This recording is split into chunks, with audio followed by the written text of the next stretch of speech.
the crisis had only a very small impact on poverty, increasing the number of poor in the region by using the $4 a day poverty line, by 5.5 million, but equal to only 0.1 percentage point, bringing up poverty from 30.4% to 30.5%.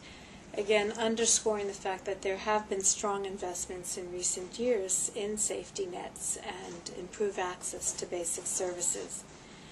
But let me just say that the agenda ahead looms significant as well. If you look at the Human Opportunity Index for the region, which measures access to basic goods and services, in particular basic education and housing services,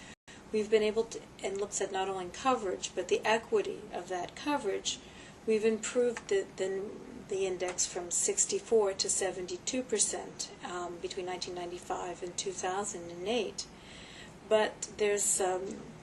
it will be not until 2032 that we achieve universality on these very important basic goods and services that are necessary for children to have an equal start in life. Some of the other areas of challenge relate to improving quality of these basic goods and services, particularly in the case of education. When you start looking at access to secondary education and secondary completion rates on time, you see that there are significant lags across countries. And in particular, if you look at standardized tests, say, in the area of science, and you compare some of the best performing countries in Latin America with those of the lowest performing OECD countries, for instance, Chile and Italy, you see that there's significant room for improvement, both when you look at just the average test scores in Chile compared to those in Italy, and in particular, when you take into account the penalty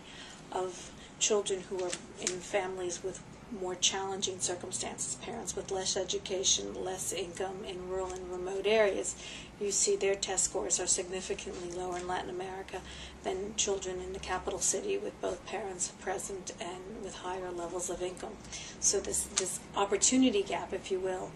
in terms of quality of educational achievement is much larger in Latin America than it is in some of our OECD countries.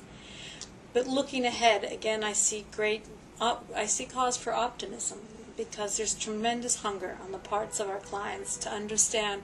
how they can improve their poverty reduction programs, what's been international experience, what has worked elsewhere, and how they can improve through better monitoring and evaluation, better targeting, program design, the quality and the impact of their programs. So I